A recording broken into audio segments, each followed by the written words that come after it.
Meus queridos irmãos, iniciamos hoje o mês de setembro. E no primeiro dia deste mês, a Igreja nos apresenta Santo Egídio.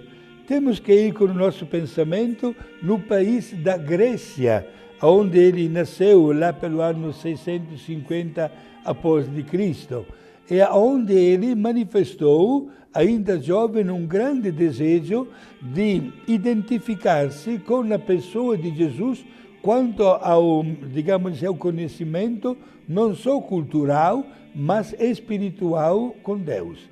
Preferiu a vida da solidão.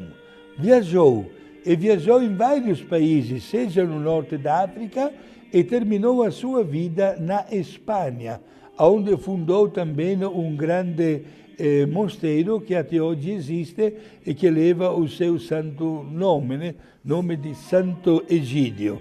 Aí ele viveu na solidão. A solidão foi fundamental.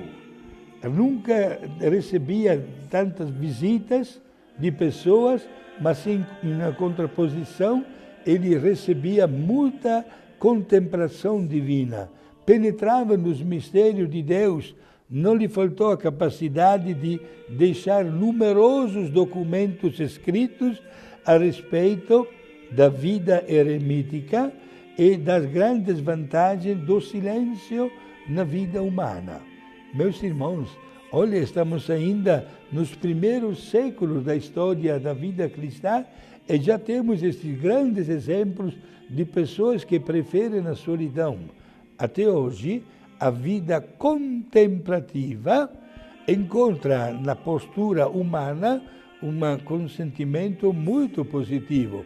Em tantos países do mundo, há centenas de mosteiros masculinos e femininos, onde as pessoas adoram a Deus, vivem no máximo silêncio, numa pura contemplação divina, deixando de lado, nunca desprezando, mas deixando de lado qualquer outra atrativa e outras realizações. Hoje é significativa a presença da vida contemplativa.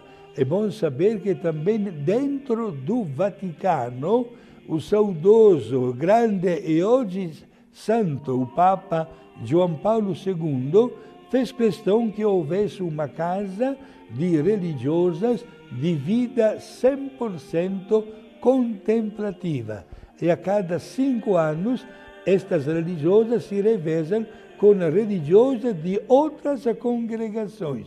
A vida contemplativa também dentro do mesmo Vaticano. Santo Egídio nos ensina a importância do nosso encontro diário com Deus. Todos, querendo, temos um tempo hábil para dialogar com Deus, no aconchego da nossa família, dentro de um ônibus indo para o trabalho, no silêncio também, tantas vezes, da nossa casa, nas viagens. Como é bom carregar sempre conosco a vida de um santo, os santos evangelhos, rezar o terço e gastar bem o nosso dia a dia através de uma contemplação divina, um Deus que faz questão de nunca nos deixar sozinhos, de acompanhar a nossa existência em qualquer lugar onde nós estivermos, com a sua graça e com a sua bênção. No dia de hoje vamos invocar Santo Egídio para que possamos todos nós também contemplar a Deus e agradecê-lo pelo dom da vida, pelo dom da família, pelo dom da cultura, pelo dom que nos dá de sermos hoje diferentes e melhores de ontem, sobretudo o dom de desfrutar cada vez mais a graça de Deus.